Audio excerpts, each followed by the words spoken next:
Tyler Matthews stared at his phone for the third time, trying to figure out the email. Tyler, need to discuss project timeline. Can you meet for dinner Thursday? Just us, Victoria. Just us. Tyler ran a hand through his hair, exhausted after another 12-hour day leading the tech team at Prestige Digital Solutions. At 34, raising his 6-year-old daughter Mia alone, he worked harder than anyone else, always first in, last out, proving he deserved his senior developer role even without a college degree. His boss, Victoria Hartwell, was brilliant. At 37, she had grown her company from a garage startup to a 40-person operation worth millions.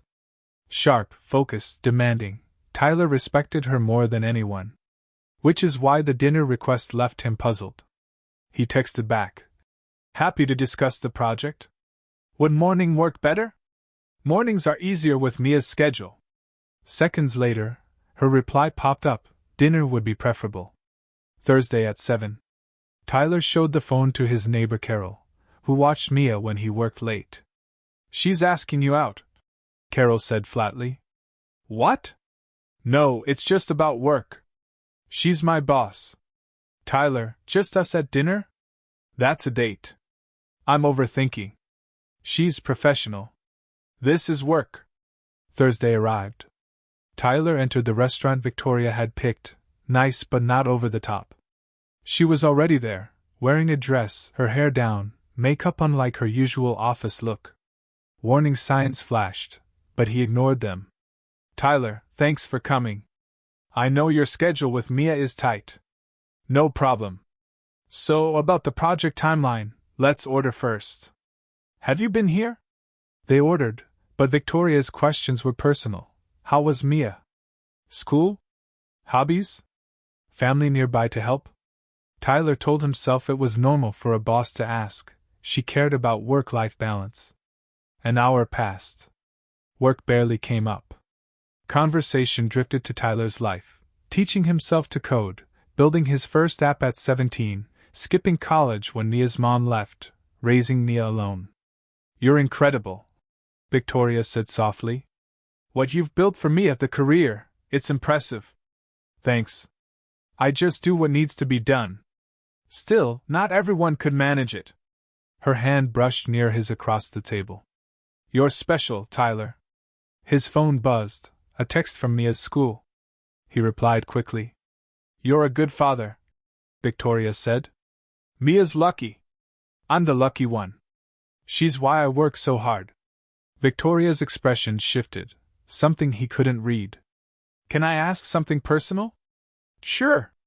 Are you seeing anyone? Tyler blinked. No. Between work and Mia, there's no time. What if there was time? Someone who understood your life, respected your dedication? That'd be nice, I guess. But I'm not looking. And honestly, I should get home. Mia's soccer is early tomorrow. Victoria's warmth cooled slightly. Of course. Let me get the check.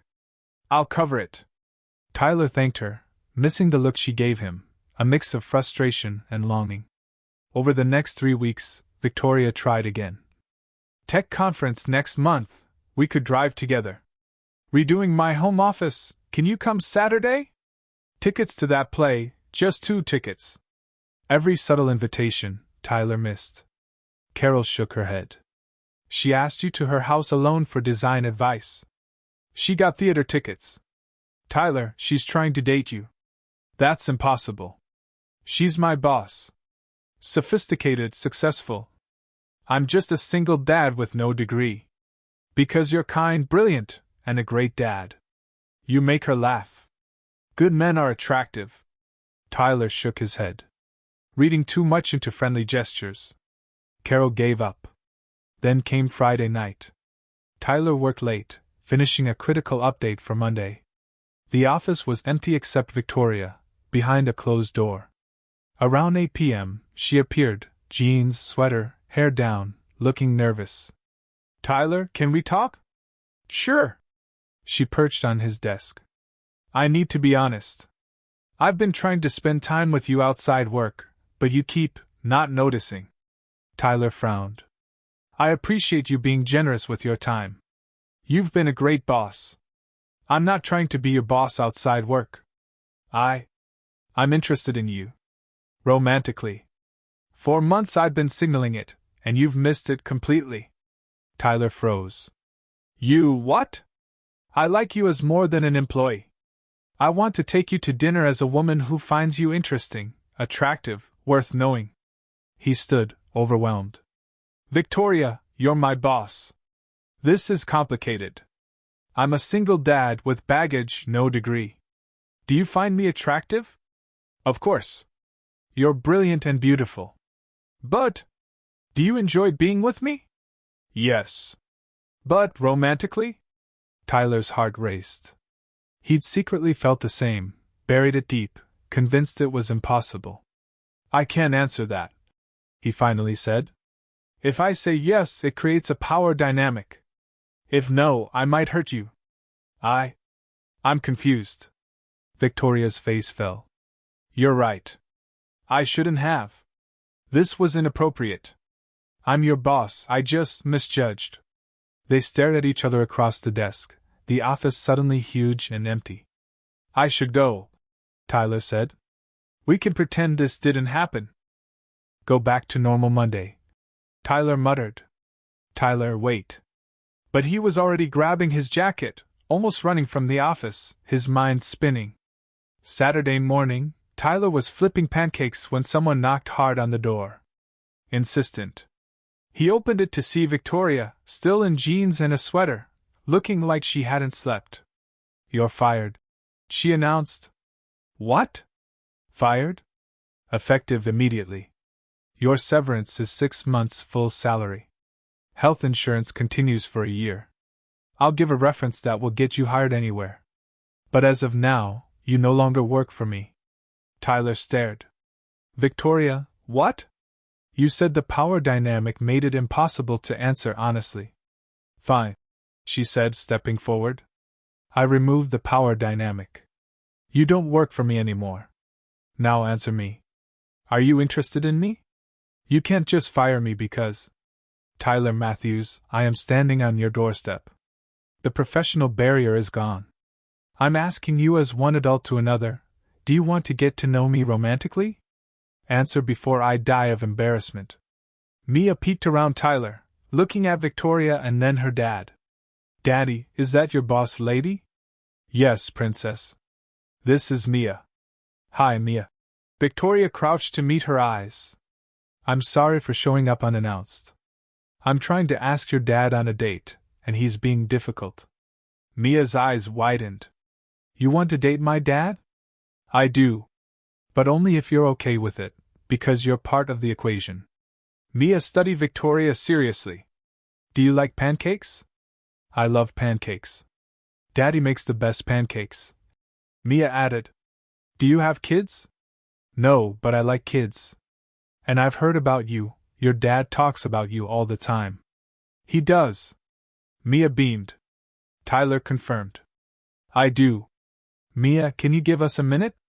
Okay, but stay for pancakes. She ran back to the kitchen. Tyler stepped onto the porch, closing the door. Victoria, you can't fire me. This is insane. I can. I'm the CEO. I'm firing you because you're brilliant, and you'll be fine. And I'm tired of wanting something I can't have because of corporate rules. What if I say no? Then I'm embarrassed, you take your severance, and we move on. But I need to know. I've been putting myself out there for weeks. You've either been oblivious or avoiding it. So, do you want to go on a date with me? No work policies, just 2 people. Tyler looked at her, powerful, beautiful, brilliant, and laughed at the absurdity. You're insane. Possibly. Is that a yes? Victoria. I'm a single dad. I have a 6-year-old. I work too much. I have debt from trade school. I live in a small apartment. You're a CEO with a mansion. We're from different worlds. I don't care. I care that you're kind, brilliant, funny, the best dad I've ever seen. You're genuine. And when you talk about code, your face lights up. She stepped closer. I'm not asking for marriage. Just dinner. As a date. where we both know it's a date. Tyler thought of all the hints he missed, invitations he brushed off as professional kindness. Yes, he said quietly. But I have conditions. Name them. We go slow. Mia's been through enough. I won't introduce you until I know this is real. Agreed. If it doesn't work, you get your job back. Victoria smiled. Absolutely not. You're too talented. But you'll still come for pancakes. I would love pancakes, Tyler said. Inside, Mia was delighted. Victoria chatted naturally with her, asking about school, soccer, and dinosaurs. Halfway through breakfast, Mia declared, I like her, Daddy. You should date her. Tyler choked on coffee. Victoria laughed so hard she snorted. Mia giggled too. Well, Tyler said, finally breathing, I guess that's settled.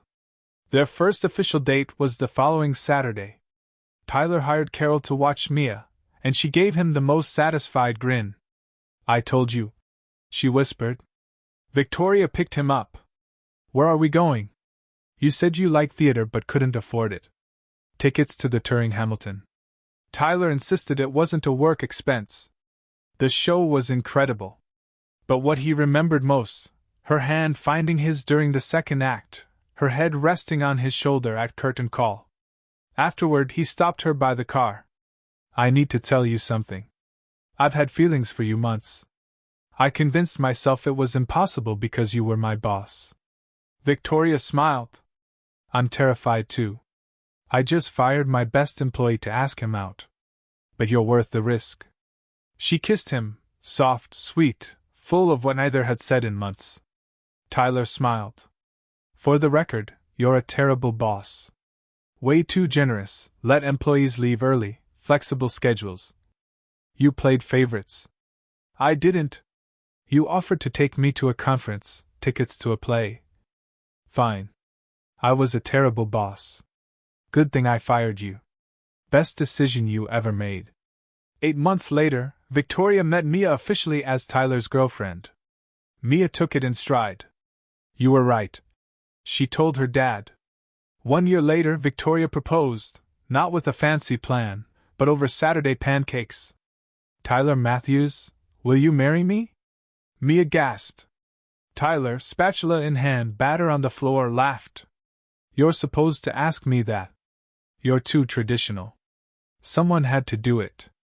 Answer the question. Yes, obviously. Can I be the flower girl? Mia asked. You can be whatever you want, Victoria said. Junior bride? Really?